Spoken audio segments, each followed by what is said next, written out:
how to log out of Viber on your desktop. In order to log out from Viber, first you will need your app and make sure to log into it. So in order to log out, you first have to be logged into the Viber. So this is the Viber app on my PC.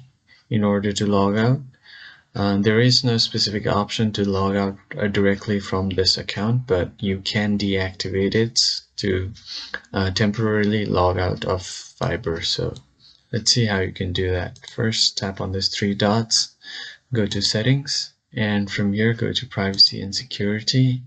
From here you can click on this deactivate Viber on desktop.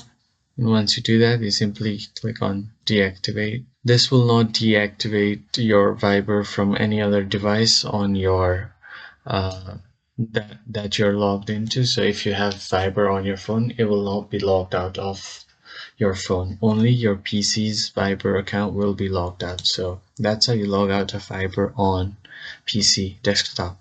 I hope this was helpful, and I'll see you on the next one. Thank you for watching.